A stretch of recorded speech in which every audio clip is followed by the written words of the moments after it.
na nakolekta nila sa flood control, pwede po ba niyong malaman sa magitan ng inyong equipment kung nasaan ang mga perang ito? Kahit na biro lang nasasabi namin, Secretary, sapagkat kailangan po nating gawin lahat. Ang lahat ng kaparaanan, maitama lang natin ang maraming dapat itama. Hindi natin magagawa. Siguro magtatagal bago natin magawa. Ngunit kapag naumpisaan natin by acting on the side of caution, not erring on the side of caution, yun po ang dapat natin gawin, Mr. Secretary. Mr. Chairman, we agree po, no? 100%. At ang Pangulo po mismo, yun po ang direktibang binigay niya sa akin nung bago po kumupo. At yun po ang pipilitin natin gawin. Of course, with the help po ng ating komite, ng ating mga ibang opisyalis po. Kasama na rin po ang Philippine Space Agency dahil ang satellite feed po na real time, kung mayroon, kahit na hindi yan araw-araw, kahit na once a week lang o once every 2 weeks, napakalaking bagay na po nun kung magagawa po natin yan. Ayun po mag-audit ng project natin. Pwede kaya natin gawin, Mr. Chair, na kasangkapanin na lang natin ng JICA para po makita yung... Kasi sa aking pagkakaalam po, yung kanilang mga auditor, yung kanilang mga engineers, mapagtitiwalaan po eh. Baka sakaling yun po ay makatulong din sa atin. Pwede tayong humingi ng tulong po sa hindi lang sa JICA, kundi pati sa ADB at sa World Bank. No, tingin ko yan po ay posible, Mr. Chairman. Pwede ba nating i-consider, Mr. Chair, na kasi po nung nagmi-meeting kami sa Blue Ribbon, isa po sa mga lumitaw na mga rekomendasyon. Dahil nagsisimula po yung corruption sa mga engineering districts. Pwede kayang i-streamline natin yun. Ang suggestion nga po, alisin na yung mga engineering districts. Bago tayo mag-umpisa, baka pwede nyong i-like ang video na to. Malaking bagay ang like sa aming mga content creators. Maraming salamat po.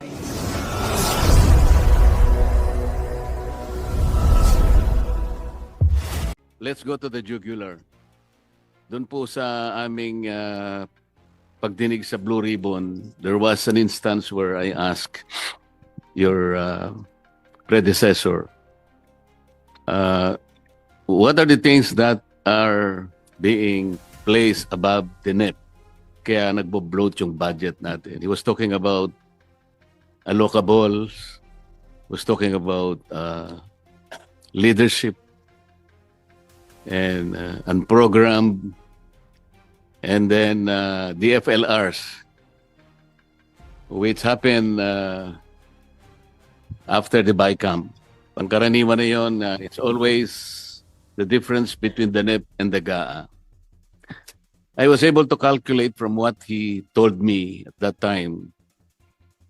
I was able to summarize at least 1 trillion pesos over and above the ceilings indicated in the NEP.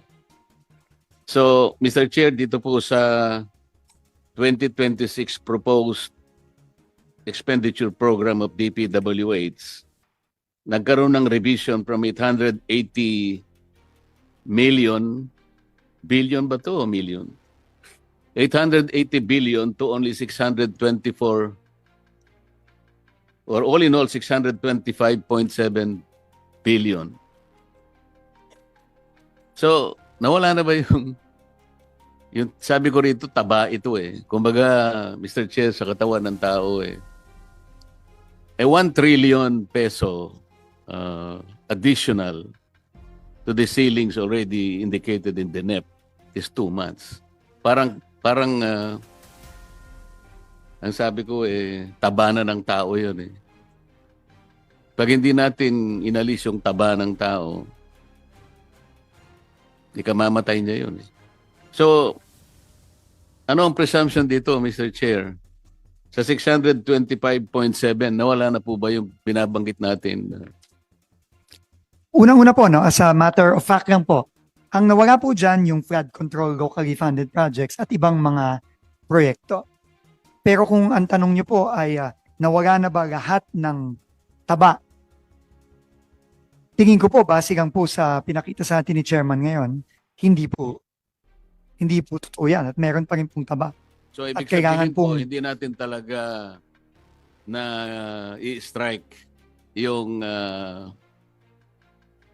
taba ng sistema. Hindi natin siya na-address. Kailangan pong i-address, pero tingin ko po ang pag-a-address sa kanya, kailangan simulan sa budget, pero kailangan din po simulan sa proseso kung paano nagpapasok ng mga proyekto sa National Expenditure Program. I think Mr. Chair, we can start by reviewing the allocations per district. Tama Kasi po, Tama po. nakita ko doon sa 2024, 2025, and finally 2026 budget allocation.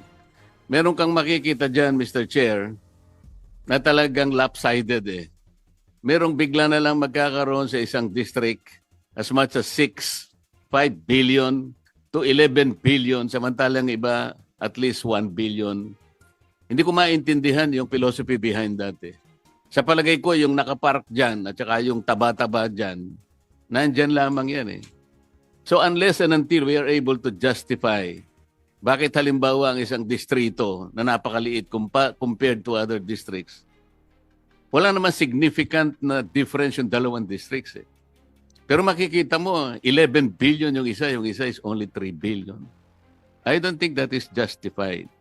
So, kailangan po siguro nating suyurin, Mr. Chair. Hanggat hindi po natin nagagawa yon, hindi po mawala yung taba. Pagkatapos yung leadership, Mr. Chair, ako po, nagtagal po ako sa House of Representatives. Eh. Mabuti na lang, party list lang ako. Hindi ko po minamalit ang party list. Pero kaya ko lang nasasabi sa party list, naging kalakaran na lang eh. Pag party list ka po, masaya ka na sa 150 million eh. Yung inyo pong constituency is nationwide. Mr. Chair, para ka rin senador pagka party list ka eh. Kasi nationwide ka eh. Pero ang budget mo, pang budget lang ng barangay kapitan. 150. Samantalang ang regular congressman, nag-average po ng 1B.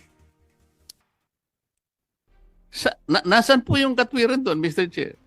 Nationwide kami, saka gustuhan ko halimbawa na masuklian ko ng utang na loob dahil sa napakaraming botong nakuha ko sa iba't ibang panig, i-apportion ko sana.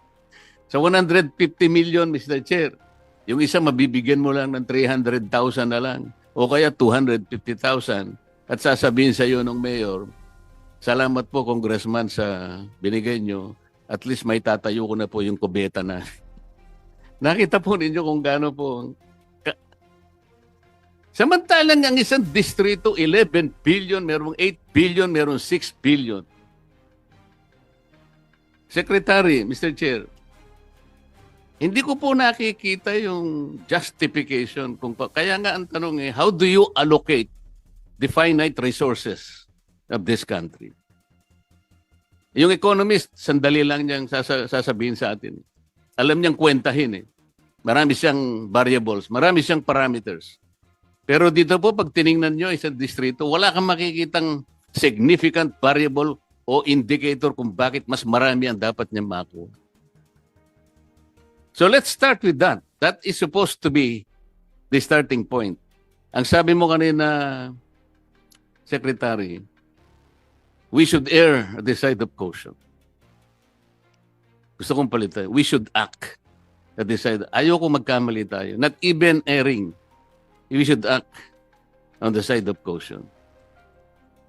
Agree po, Mr. Chairman. 100%. And then, Mr. Chair, kung pwede ko pang idagdag sana to, dito po itong Asset Preservation Program ng DPWH.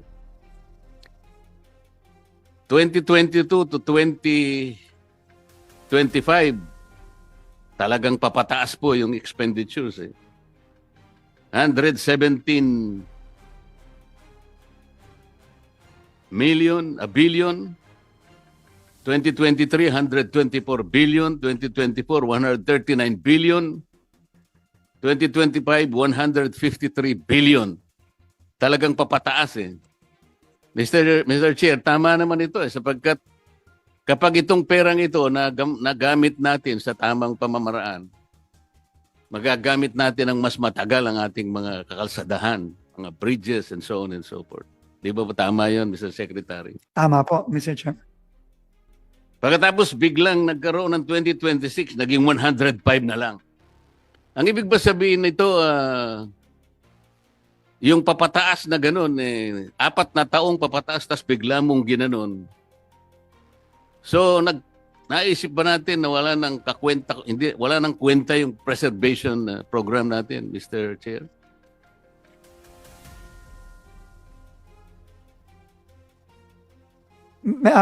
Mr. Chairman, no, in fairness po, no, yung original po ay 105 billion. Pero itinaas po ito to 115. 123. 115 po. 115 lang po. Hindi po 123. Hindi, sa record ko po kasi 123. Ang final po ata na HGAB ay 115, Mr. Chairman. Pero tumaas pa rin po ng 10 billion. So, mababa pa rin kesa doon sa Mababa pa rin po. trajectory na nangyari Tama po. in the last 4 years. Tama po. So, ang assumption po ba rito ay hindi na natin talaga iniisip na i-preserve yung ating mga assets. Hindi naman po ganon ang sinasabi sa akin ng mga kasamahan ko. Ang ito lang po talaga, ang unang-una, ito po ang inapprove lang ng Department of Budget and Management nung sinabmit ng DPWH sa kanya ang asset preservation. In fact, ang inapprove lang po 105 at ito po ay nataasan ng konti ng HGAB to 115. Pero tama po kayo, kailangan po talaga humabol. No, kasi like ngayon po, no, ang dami po nating mga tulay na nagkakaproblema. Kasama na po halimbawa ang San Juanico, yung bumagsak na tulay sa Cagayan. No, so ito po lahat ay dapat kasama sa asset preservation program natin na unfortunately nababawasan po no itong mga nakaraang mga taon. Pero unfortunately din po, ito lang po ang inapprove. Pero we will welcome po kung itataas pa po lalo ito ng House ay ng Senate Finance Committee, Mr. Chairman. Mr. Chair, akala ko yung isa po sa isasagot ninyo ay dahil sa karanasan din natin na ito pong laki ng perang ginamit natin. Halimbawa 2022, 117 billion. Pagkatapos sumunod na taon, 124 billion, 139 billion, hanggang umabot ng 153 billion. Pero hindi po natin nakita talaga na naging matagumpay po yung preservation ng ating mga assets, lalo na yung kalsada natin. Kasi marami po kaming nakita, lalo na po yung mga projects natin kung tawagin ay road slips. Meron tayong mga landslide projects na yan, at saka yung slopes protection. Ang dami po, dapat makikita ninyo dyan dahil sa bago pa lang kayo, pero alam ko po na napakarami pong alingas-ngas sa departamento na yan. Dahil sa halimbawa po yung rocknet halimbawa. Alam naman po natin meron kayong memorandum sa DPWH na kailangan either ASTO ang specifications ng rocknet o kaya ASTM. Nagpalabas po kayo Alam ko po, alam ko pa yung number ng inyo pong memorandum. Mr. Chairman, luma po ata na ano yan, no? Pero actually, para dito sa 2026, pinatanggal po natin lahat yan. No? Mabuti pinatanggal nyo kasi hindi naman sinusunod Tama po. Alam po ninyo, ang standard ay ASTO o kaya ISTM. Pero ang ginagamit po pangkaraniwan, at ito'y nakita na natin sa maraming panig ng ating kapuluan, bibili sila ng rocknet sa China.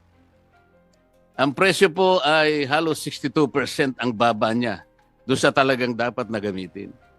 So Mr. Chair, dahil sa nung nagbidding sa ASTO yung nilagay niya, at saka ASTM, napakataas na uri ng Oh, napapangiti si Yusek Ador, alam niya ito eh. Pagkatapos bibili sa China, alam mo, Secretary, pati yung ginagamit na ilulubog horizontally at saka vertically, kung minsan dapat 5 metro, Mr. Chair, ano? 1 metro na. Alam niyo yung rocknet kung gaano katibay yung galing sa China? Parang binalot mo ng sapot ng gagamba, Secretary. Kaya po hindi na preserve. Kaya po ang landslide, gano'n na lang po nangyayari. Kaya ang alam ko, kaya po siguro nyo binaba.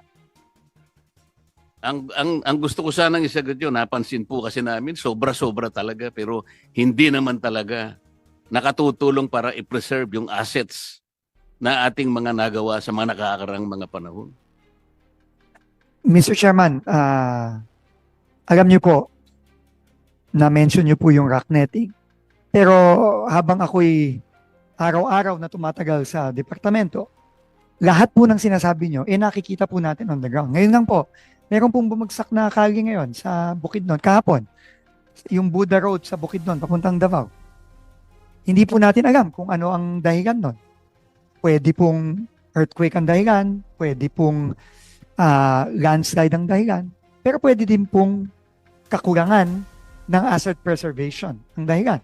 Dahil po itong kaling to 1999 pa ata o 2000. So 25 taon na yan. No? So marami po ganito, no? At very very unfortunate po itong mga pangyayaring ito. Pero kagaya nga ng sinabi ko kanina po nung sa aking opening statement pa lang, wala po ako dito. At madali po para sa akin siguro dahil isang buwan pa lang po ako siguro dito. Isang buwan at halos isang buwan at kalahati pa lang ako dito. Hindi po ako pumunta dito para i-depensa itong mga nangyayari sa DPWH. Pero nandito po ako, ginagay po ako ng Pangulo dito at yun ang kabigin-biginan niya para po baguhin. Kaya po lahat po ng suggestion na ni Chairman na nakikita natin na obvious na may problema, talaga po dapat baguhin na natin ngayon. Kasi po, matagal na po ito. Matagal na po ito nangyayari. Hindi lang po ito ngayong taong ito. Mr. Chairman, hindi lang po the last 3 years ito. Sabi nga po ni Senator Gigarda kanina, dekada na po ito. So, ako po, sabi ko nga ako, nandito lang ako ng 2 taong kalahati. At hindi ko sasayangin yung oras na ginagay po sa akin dito ng Pangulo para makipaglokohan at hindi baguhin ito. So isang linggo, isang buwan ka pa lang sa Isang departamento. buwan pa lang po, mahigit. Opo. Alam mo, Mr. Chair, baka hindi niyo alam na si Secretary Dizon, kamag-anak ko ito eh. Dizon ako sa aking ina. Taga-Angeles ang nanay ko, Dizon din siya. Kaya kung magtawag kami, pinsan. Isang buwan ka pa lang, pinsan. Pero yung bigote mo, hindi mo namumuti na eh. Ano kaya kung tumagal ka ng 6 months? Ako'y nalulungkot sa iyo eh. Alam kong gusto mong ayusin, alam kong gusto mong baguhin at magbago lahat ang problema ng departamento. At ako ay isa sa naniniwala saka gusto mo na mabago mo ang maraming problema na kinasasangkutan mo ngayon. Kung matutulungan ka lang namin sana ng higit pa sa magagawa namin ngayon, ay gagawin namin. Alam ko naman ang ating chairman ay isa sa mga maasahan natin kung pag-uusapan ay yung paglilinis ng departamento. Katulad halimbawa nung kami po ay naghihiring sa ibang komite, yung Philippine Science Agency, siya pala ay may kakayahan na magbigay ng maraming pantulong sa mga iba't ibang ahensya ng ating pamahalaan. Alam din niya kung anong pwedeng itanim sa anong lugar. Meron yata silang mga technology na nakakalap o nagagamit, may mga equipment sila. Ang sabi ko sa kanila, Mr. Chair, Secretary, bakit hindi mo tulungan ng DPWH? Hirap na hirap sila. Isip-isipin mo ka ako, yung sumbong sa Pangulo na ginagamit nila ngayon ay nanggaling sa MYPS application. Dapat sana ang ginamit yung PCMA application. Kaya makikita po ninyo kako pag kinumpara nyo yung dalawa, magkakaroon po kayo ng discrepancy ng coordinates. So, tumatango-tango si Yusek Conti. Tama o hindi? Ako po kasi, nireview ko yung mga submissions. Dahil binigyan po ako ng USB ng Pangulo nung simulan ko po yung Blue Ribbon nung ako pa po ang chairman. Kaya hindi ko po extensively nagamit sapagkat yun lamang siniyasat namin, nakakuha na ako ng mga ilang projects. Nag-random lang ako. 15 yung nakita ko, magkakaiba yung coordinates, hindi pareho. Magmula sa 67 to at least 477 meters ang coordinates na pagkakalayo. Ay sabi ko sa Philippine Science Agency, bakit hindi mo ako tulungan? Nakita mo, wala pala kayong wala pala kayong satellite connection dahil mahal daw. Sabi ko, kahit mahal ito, Secretary, kung ito ang kinakailangan para lamang yung inyong mga encoder sa baba, hindi nakakagawa ng kalokohan na ipinapalit-palit yung mga litrato na kunwari tapos na yung flood control, hindi para tapos. Ang ginagamit lang nila mga cellphone na yung signal mahina pa. Kaya nga, pag mahina ang signal, lalong lalayo ang coordinates. Hindi ba, Yusek Ador? O, yan po eh. Isip-isipin na, sasabihin po ninyo na sa PCMA po, real time. Wala pong real time. Yung encoder po ninyo, ginagawa po niya, nag-i-encode siya every end of the month. So, monthly. Wala talaga eh. Sa totoo lamang po, wala ni isa man na po pwedeng sabihin natin real time kung anong nangyayari on the ground. Ito yung kinakailangan pong gawin. Nabiro ko pa nga po sila eh. Hinahanap po namin yung mali-malitang pera na nakatago sa mga iba't ibang lugar. Na nakolekta nila sa flood control. Pwede po ba niyong malaman sa magitan ng inyong equipment kung nasaan ang mga perang ito?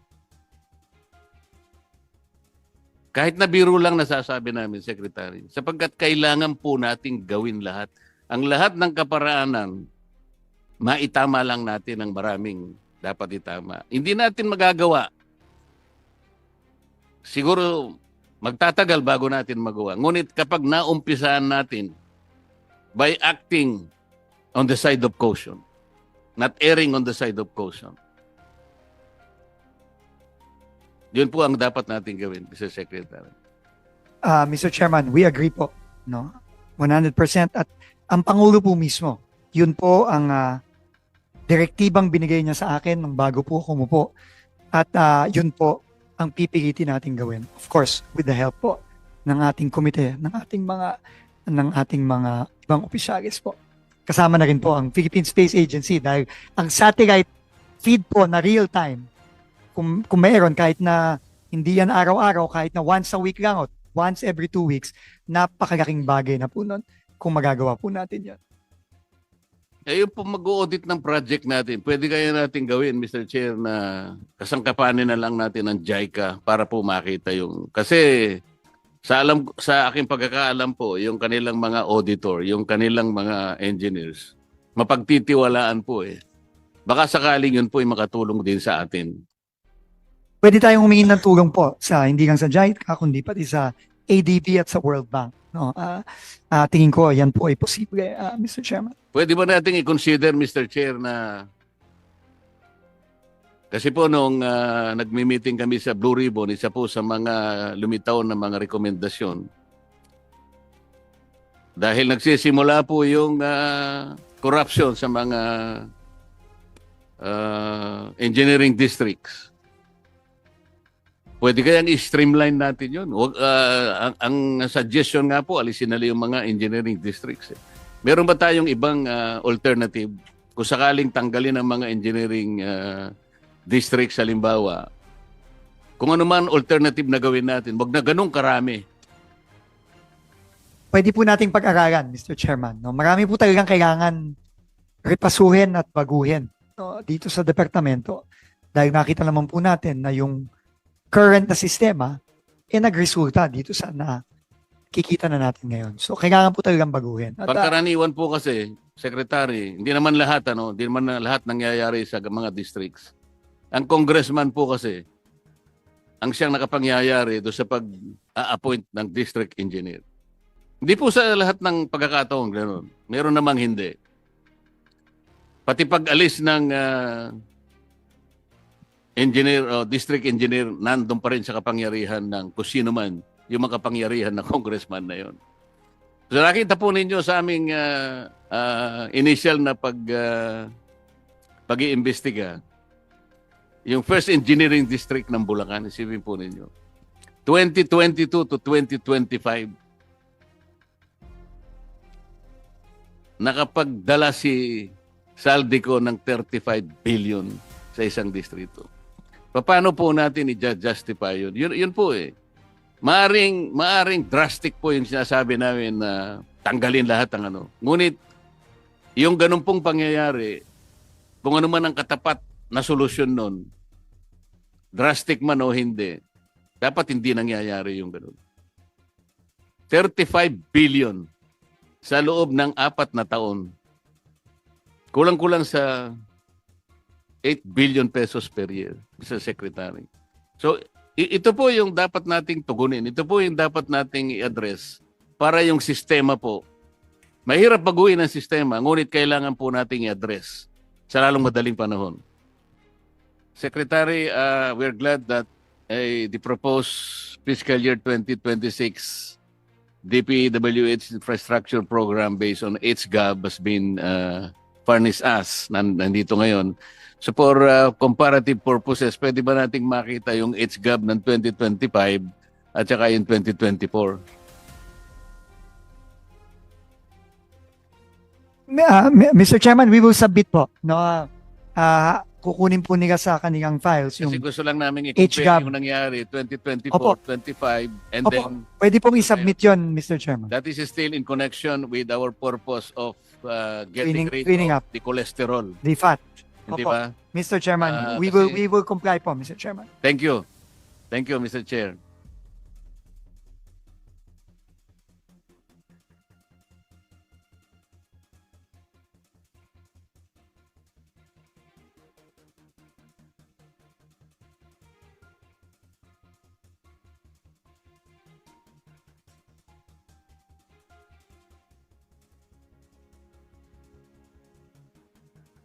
Wala na po tayong flood control projects dito sa 2026. Except po yung 15.77 na foreign assisted projects. Ito po yung napondohan po ng JICA, ng World Bank, at ng Asian Development Bank, Mr. Okay, Chairman. that is very, very relieving, Mr. Chair, kasi pagka siyempre may JICA, alam natin, may auditor ng JICA, maayos naman yan, at saka meron silang feasibility study. Kasi kung labas po ng, kunyari, yung local flood control natin, wala naman silang coordination doon sa River Basin Flood, yung ating River Basin Control Office, na yung pala yung merong mandato na gumawa ng plano nasyonal na comprehensive and integrated flood control program.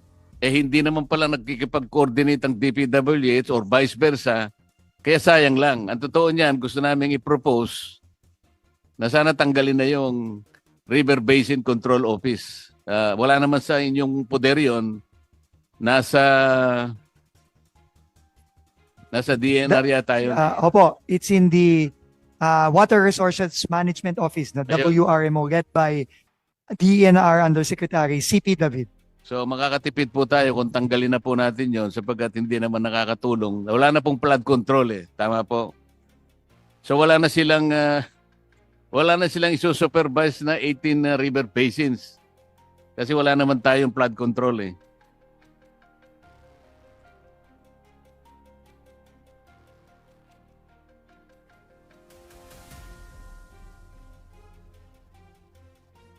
Yan pong mga nagaganap po na paglindol, Mr. Secretary. Medyo nakakabahala po.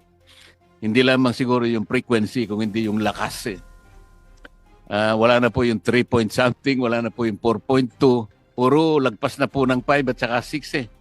Nakakatakot na po pagka lumampas pa ng 7.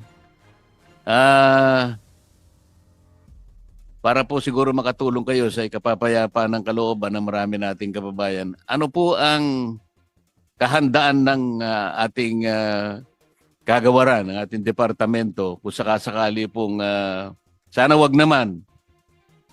Kung kaya nga na po natin nga pong ipagtabuyan yung lindol na yan, pumunta na muna sa ibang planeta at tayo tigilan na muna sa pagyuyog-yog, gagawin po natin. Kaya lang, parang paikot-ikot na po siya. Ano po yung kahandaan natin? Ano po yung mga contingency plans po natin? Alam ko pong itong tanong na ito ay napakabigat para sagutin ng minsanan lang. Ngunit kahit ano po lang na makita natin na makapagbigay po ng kapayapaan sa mga kababayan natin, Mr. Chair. Mr. Chairman, maraming salamat po sa tanong. Yun din po ang katanungan ko no, nung tinamaan po tayo ng malakas na lindol sa Bogo, sa Cebu. At ang sagot po ng departamento ay meron naman pong paghahanda na ginagawa na over the past years. In fact, foreign assisted po itong paghahandang ito. No, assisted po ito sa aking pagkakaalam ng World Bank. No, meron na pong mga measures na nakatalaga sa loob ng departamento sa ilalim po ng ating UPMO para po masigurado na handa po tayo. Kung awa ng Diyos, wag naman po sana, pero kung sakasakali po, meron po tayong malakas na lindol na tumama sa ating, lalo na sa ating mga major urban centers. Yung pong Philippine Seismic Risk Reduction and Resilience Project, ito po ay ginawa sa tulong ng World Bank. Kasama po dito ang mga kailangan gawin ng departamento, no? In terms of retrofitting of buildings, repositioning of equipment, at yung mga purchase of equipment na kinakailangan na naka-preposition, lalo na kapag merong mabigat na lindol na tumama, hindi lamang sa Metro Manila, kundi sa iba pang parte ng Pilipinas, lalo na sa mga urban centers. At in fact, kanina nga po, no, nung nagdi-drill tayo ng earthquake drill kanina, inausap ko po yung ating bagong talagang OIC na head ngayon, OIC USEC po, na matagal na rin sa departamento, na kailangan talaga ayusin na natin ang plano. At kung ano man ang kaya po nating ma-implement ngayon, i-implement na po natin. Kasama na rin po dyan ang immediate rapid assessment ng ating public buildings sa lahat ng, hindi lang sa Metro Manila, kundi sa lahat ng mga major fault lines na tatamaan mga syudad at mga local governments na tatamaan yan, mga probinsyang tatamaan yan. Sabi nga po ni OIC Undersecretary Esquivel na kailangan na pong magawa ulit yung tinatawag na walk the line, no, walk the fault line na kailan huling ginawa? 2018 pa po ginawa, no? Ito ay 7 taon na ang nakalipas, no? Magwawalong taon na ang nakalipas. So kailangan pong gawin din po 'yon. So yan po kailangan nating lahat gawin kasi kailangan po tayong maganda. Hindi po natin kung kailan mangyayari ito at kailangan po tayong handa. Salamat po, Mr. Chairman. Thank you, Senator Marcoleta. For the next round, we recognize Senator Legarda.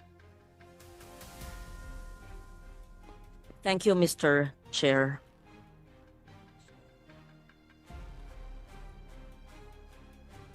We were talking earlier about construction of certain roads, and the good secretary mentioned about vertical and horizontal constructions. I just wanted to ask about, although we will look at this in the next hearing on farm-to-market roads, on health centers, and classroom constructions.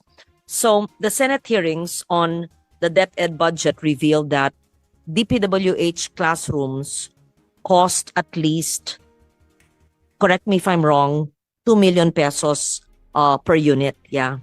While mga 2 million. While LGUs in the private sector can build the same for 1 to 1.2 million. So we see a 40 to 50% gap, making the proposed haircut, I would like to call it, of 20 to 25% cut in all infra project, including classrooms, feasible and even conservative, because based on this revelation in the hearing, even the classroom has 40 to 50% gap in pricing. So what the chair showed earlier, that would be the roads, but it's an estimate. Ito naman sa classrooms din overpriced by 40 to 50%. So I'd like to know, are my figures correct? But this came about from the hearing. And so I'd like to know from the good secretary, and what are we going to do about that? Because we're only talking about now roads and bridges and major infrastructure. But DPWH is the infrastructure arm of government that does the school building program of Department of Education, all the health centers for DOH, and the FMRs of DA. So what do we do about this? And what could be the reason why there is a 40 to 50% gap in the pricing? Mas mahal po pag DPWH. I Yes. asked the same question during the DepEd hearing, but at the time yung representante ng DPWH ay sabi po niya dahil iba daw yung basta design. O yun, kaya nga, so may over allocation per district, may overpricing, may over design, over. So please enlighten us without being accusatory again. Masyado na kaming na. Again po, no, Thank you.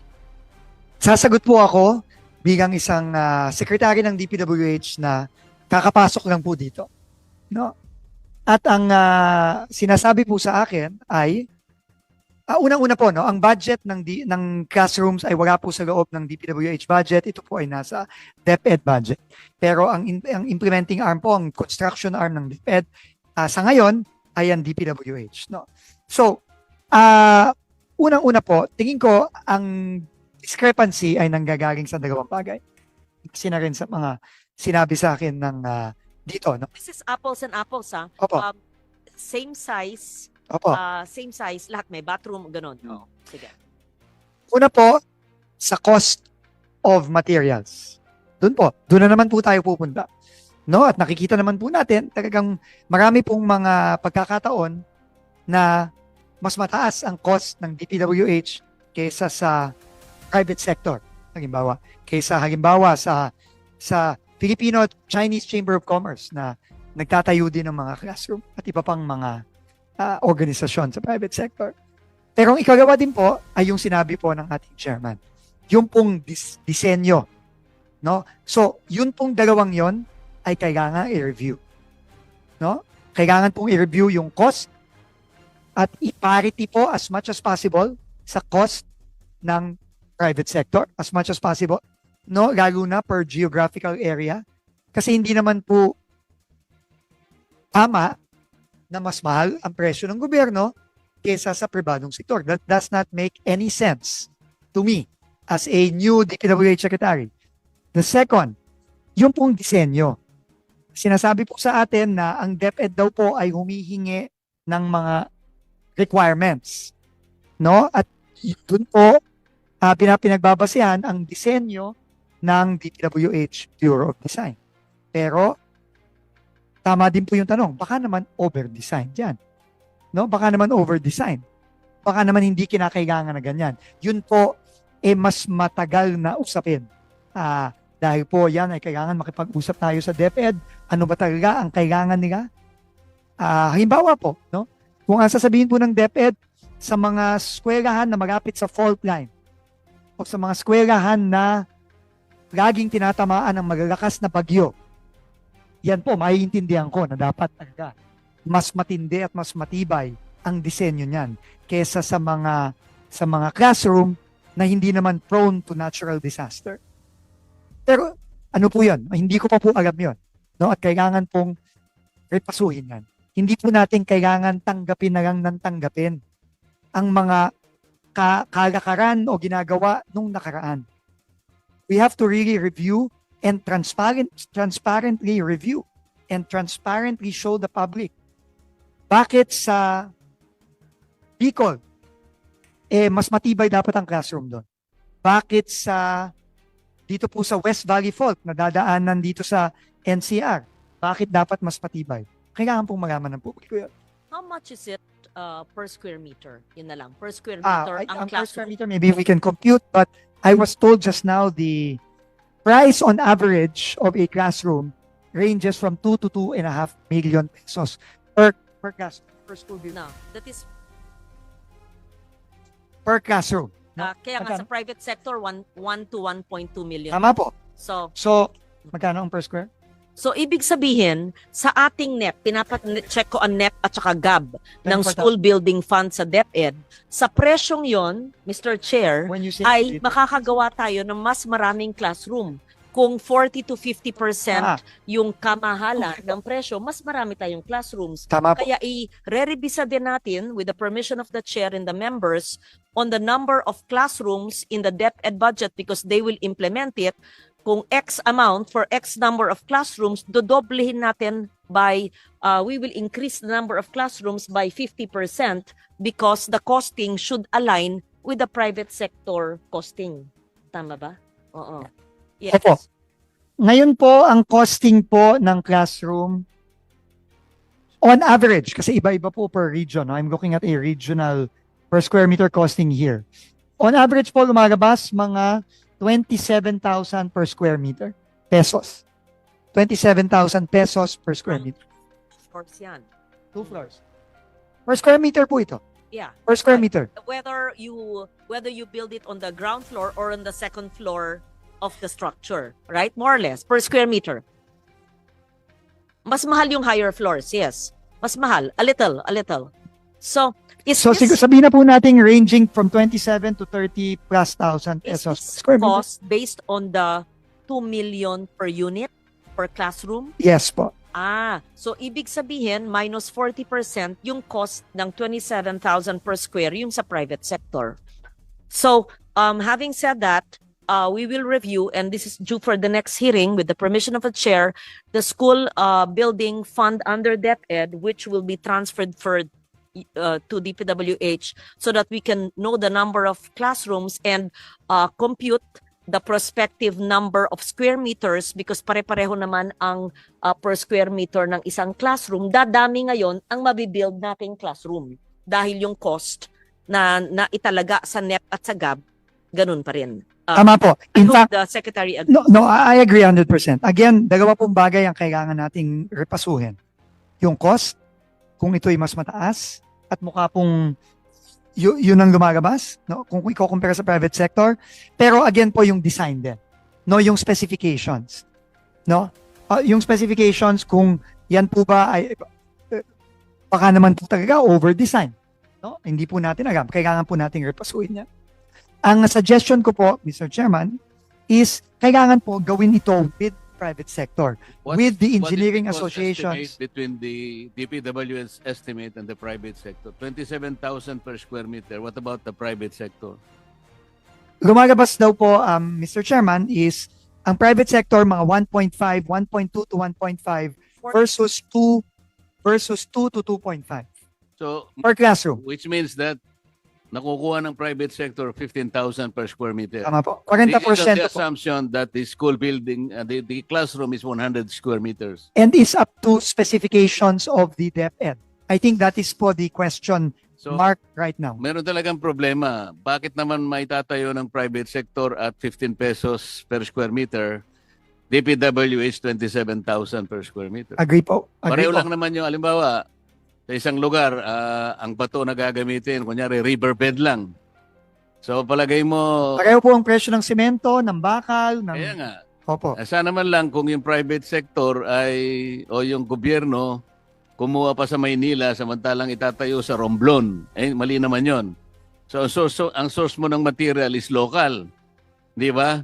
Yung sand mo, hindi ka naman pupunta sa Porac, Pampanga para kunin ng Porac sand. Although pinakamaganda talagang sand sa Porac. Tama yun. So I think there is something wrong here.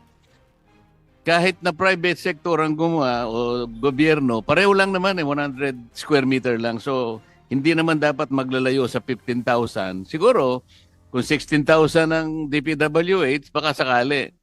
Kasi baka merong muse doon na kailangan tinitingnan.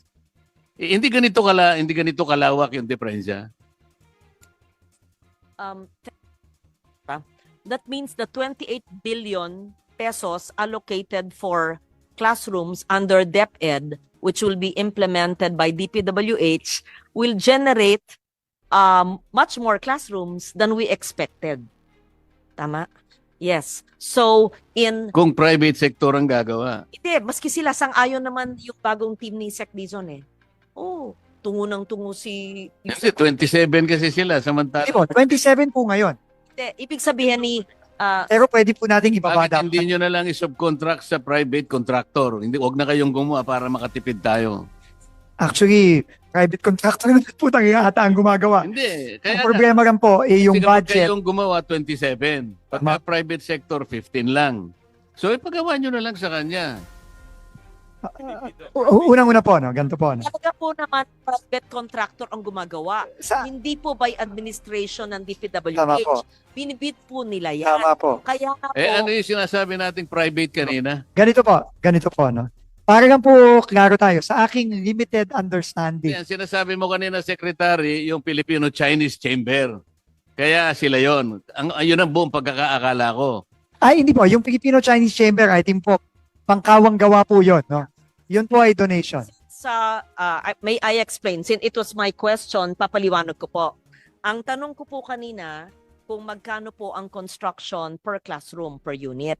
Sa private sector po, sa ating nakaraang DepEd hearing ay 1 to 1.2 million, which is a 40 to 50% mas mura kaysa sa 2 million na sinabi ng DPWH per unit na classroom, no? Given apple to apple. So, ibig sabihin, yung ating DepEd school building na 28.056 billion using the estimate of 2.2 million per classroom ng DepEd amounts or covers 12,753 classrooms. Pero lo-lower natin ang pag-construct ng classroom na binibid naman nila sa private sector. Dadami, magiging increase ng 23,380. O, sa isang hearing lang ni Senator Gatchalian, dumami na ang classroom. O, see? Kung sang-ayon po yung secretary and the team, which is reasonable because the cost is really mahal, mataas. So, hindi naman silang gumagawa. Binibid talaga nila yan. So, dapat conscious lahat up to the district level yung pagbid at ito yung presyo. Dapat pumayag yung private sector na contractor nila kasi yung ibang pribadong sektor na nagdo-donate ng classroom ay nagkakagawa ng ganun. Di kung sinong gumagawa sa donation, yun din ang magbibid na gagawa. Am I correct? Ulitin ko po, ma'am, Yes. no? Ulitin ko po. Para po magawa natin yung lahat tayo gusto po nating mas dumami ang kaya nating gawing classroom given yung limitadong budget natin. Para po magawa po natin doon, unang-unang pinaka-importanting kailangan gawin, ibaba ang cost per unit, per square meter. Tama po. Ikagawa po, Medyo maingay doon, baka mga hindi sumasang-ayon sa akin, you can go to the mic kasi hindi kami engineers. Mayroong mga nagtatawanan doon, maingay. I think you have to listen because this is very important. We're talking about lowering the price and giving more classrooms. Tama po. I can see people smirking, laughing. I don't know kung nakakatawa yung sinasabi ko. I just feel offended when senators are talking about something so serious.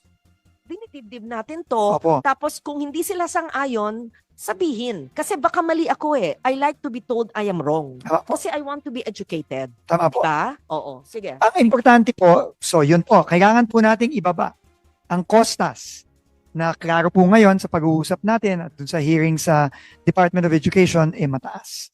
Ikalawa po, kailangan din pong ayusin natin yung disenyo. Dahil po, yung ma'am, yung pong very important na sinabi nyo kanina, kailangan ang comparison ay apples to apples. No, yun po ang pinaka-importante. Kung yung 1.5 million ng pribadong sektor ay eksakto sa specifications na hinihingi po ng DepEd sa DPWH, wala pong dapat rason na magkaiba ang presyo nun. So we have to also talk to DepEd and talk to the private sector para magkaroon po tayo ng clarity, no, dito sa pag-cost ng classrooms natin. Pero po, kailangan po talaga repasuhin ito kasi klaro po, kagaya na rin ng ibang mga proyektong tinignan natin ngayon, meron po talagang malaking pagkakaiba sa presyo. Sa presyo ng DPWH ngayon at sa dapat na presyo na prevailing sa merkado. So we take note of that. We thank the good secretary for agreeing with our proposal, and that would be good news for the education sector na dadami po yung classroom. I will no longer read into the record kung ilang classroom ang dadami. Ito 10,627 classrooms plus 10,000 classrooms. Okay. Ito maliit na bagay pero I just want to put it on record kasi narinig ko lang sa iba yon pero hindi ko talaga yung traffic safety devices, cat's eyes, I keep on hearing about that. Sana wala na yan dito sa NEP po. O wala na. Okay. Isa po yan sa mga ginawa natin nung binigyan Nareta. tayo ng limitadong panahon. Yes. Tinanggal na lang po natin across the board ng cat's eye, Okay. rack netting, Yes. studs, at iba pa. Kasi I'm not familiar about this. I just want to understand. Current no? Contracts reportedly price solar road studs. Mailaw ba sa studs? At 11,000 to 12,000 pesos each.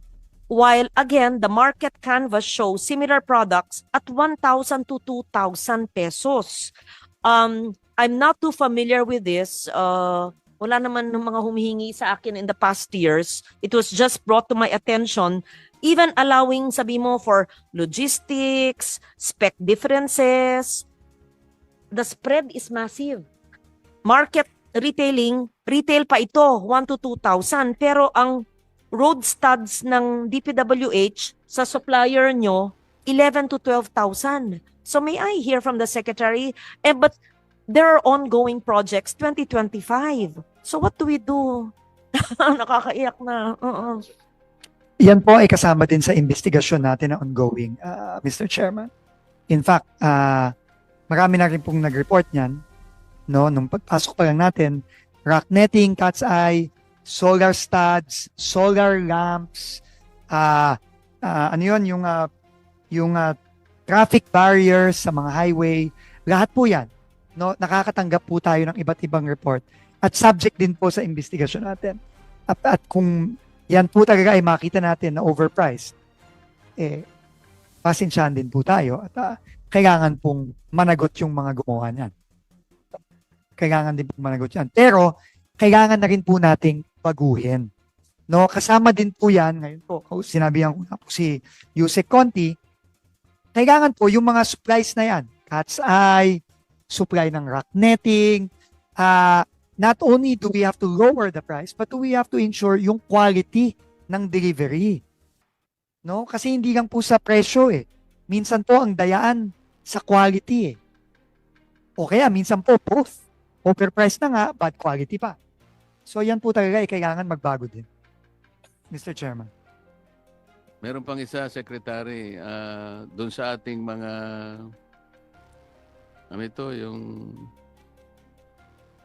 yung mga overpass natin, merong mga nag-advertise dyan. O kaya yung ating, yung ating sasakyan, ang daming mga nag-advertise sa ating kalsada. Di ba? Halimbawa, kung ikaw ay nasa Marcos Highway, ang daming overpass dyan. Manggagaling ka ng Cubao papuntang Kogyo, napakaraming overpass dyan. Pati doon sa mga haligi ng ating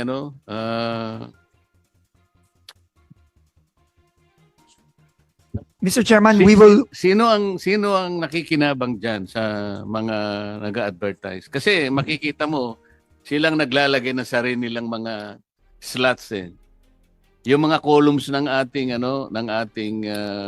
mga infrastructure. transport system ngayon. Makikita mo yung buong Marcos Highway well advertised yung mga columns na yan, pati overpass.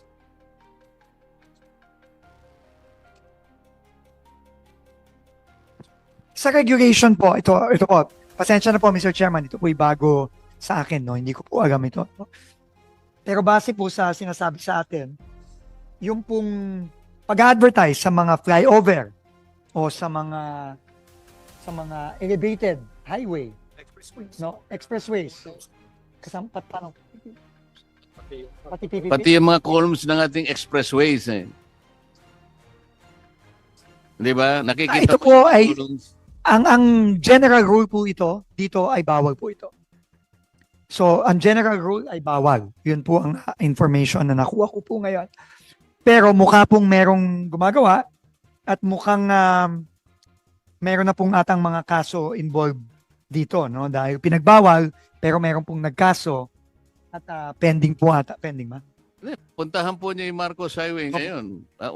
Hindi po bawal. Lahat po ng overpass, lahat ng expressway, yung mga columns na yan. Papacheck po natin, Mr. Chairman, at aalamin po natin kung sino ang nagbe-benepisyo dyan. Kung yung Kapag nagtanong ka, Mr. Secretary, yun lamang pwedeng magkapit dyan sa mga overpass na yan ay yung congressman sa lugar na yun. Kasi yung mayroong kapangyarihan. Kasi sa kanya dapat dumaan yung nag-advertise. aalamin po Parang natin, siya yung Mr. Chairman. may-ari nung pinagawa na yon, parang pera niya ang pagpapagawa ng overpass na yon on that particular section. Tingnan po ninyo yung Marcos Aalamin po Highway. natin, Mr. Hindi lang Chairman. Marcos Highway. Tingnan po niyo yung Santa Mesa papuntang Maynila. Punong-puno po yan. Tingnan niyo yung monumento papuntang Makati. Hindi naman tayo bulag para makita natin ng napakaraming mga advertising signs dyan. Sino po yung nakikinabang dyan? Kasi ang dami po niya. Araw-araw po yan. Papacheck po natin at kung ito nga po ang sinasabi po sa akin ay ang general rule dyan ay bawal yan. Dapat po matanggal yan.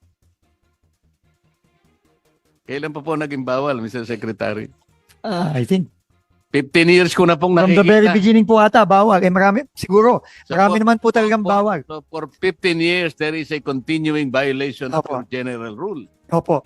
So, titignan po natin, Mr. Chairman, kung ito'y bawal, kailangan patanggal po ito. Pero alam naman po natin, marami pong bawal sa ating bansa na tuloy-tuloy din po ang pagbabiolate. Tingnan So, po ninyo yung Gagawin po natin yan, Mr. isang Chairman. footbridge to sa tapat namin. Ito po, malapit sa Marcos Highway po ito. Ang gagawin po, magkabila, merong malaking advertising sign. Magkabila yon. Ayaw na pong tumawid yung mga tao, kasi lalo na po kung gabi, dahil may hold-upper na po sa loob. Kasi nga natatakpan. Natatakpan yung footbridge. Ganun po nangyayari. Ama naming Diyos na makapangyarihan sa lahat, salamat po sa iyong pagmamahal na hindi nagmamaliw. Sa gitna ng kaguluhan sa aming bansa, turuan niyo po kaming magtiwala sa iyong hustisya at hindi sa hustisya ng tao. Linisin niyo po ang aming mga puso at ituro niyo po ang tamang daan ng katotohanan at pag-ibig. Tulungan niyo po kaming maging ilaw sa gitna ng dilim at ipakita sa mundo na may pag-asa pa sa pangalan ng aming Panginoon Hesus. Salamat po sa pag-ibig po ninyo at salamat sa pagdinig ng aming mga panalangin at iligtas niyo po kami. Sa pangalawa po ninyong pagparito at patawarin po kami sa lahat ng aming mga pagkukulang at pagkakasala sapagkat ito po ang aming samutiling sa matamis na pangalan ng aming Panginoon Hesus. Amen. Sa lumang silid, mag-isa kang tahimik. Walang kamera, palakpak ay wala na. Ngunit sa bawat pader ng bayang iniwan mo, may pangalan mong di na mabubura.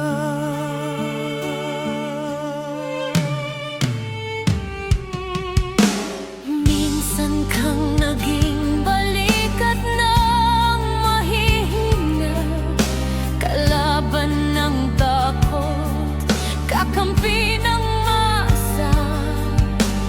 Di mo man laging nasabi ang tama, pinili mong ipaglaban ang madla. Hindi ka sakdal gaya naming lahat, pero tumindi ka ng walang pag-atras. At ngayong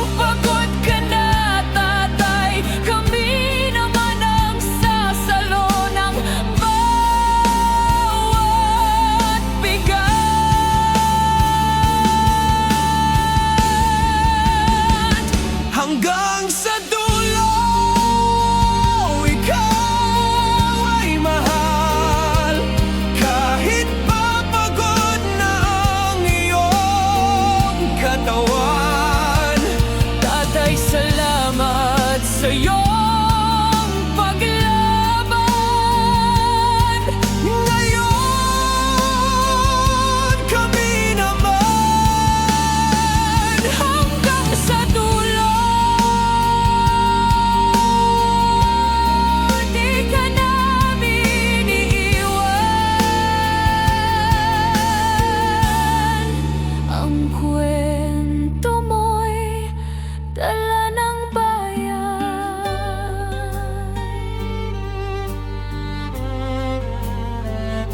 tahimik ka na sa mga batikos. Wala nang tugon, wala nang galit, pero sa mata ng mga maralita, naroon pa rin ang tapat mong alaala. Marami mang di nakaintindi, marami pa rin ang di nakakalimot. At ngayong wala ka ng kapangyarihan, tatay, Ang magtatanggol sa'yo ay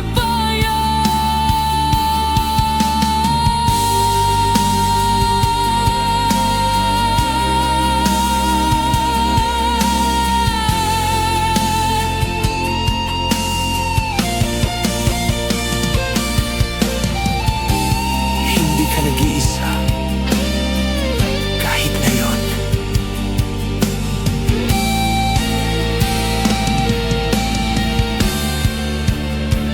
hanggang sa dulo, tangan ka pa rin. Sa puso ng batang minsan mong pinagkain, hanggang sa dulo, di ka nag-iisa. Ang dasal ng bayan ay sa'yo pa rin. Tatay, kami naman ang lalaban sa ngalan mo, sa alaala mo. Hanggang sa dulo. Dalangin ka ng puso ng masa.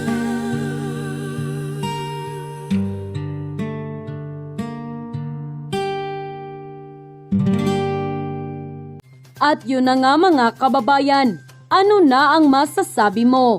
Kung mayroon kayong hinaingat komento patungkol sa balitang ito, please comment down below. Pag-uusapan natin yan sa comment section. At kung nagustuhan nyo ang video, ay huwag kalimutang mag-like at i-share na din para mas marami pang makaalam at umabot ito sa marami sa ating mga kababayan. Maraming salamat po. Mabuti pa ang sardinas, may label. Eh tayo, wala. Oo nga pala. Nay, ito na yung bayad ko sa isa, ano? O, kunin mo yung isa. Isa muna, iyan, no? Tapos, isa pa, di ba? 4 dapat na sardinas, eh. Yan. 3 na. Pang-4 na sardinas. Okay na.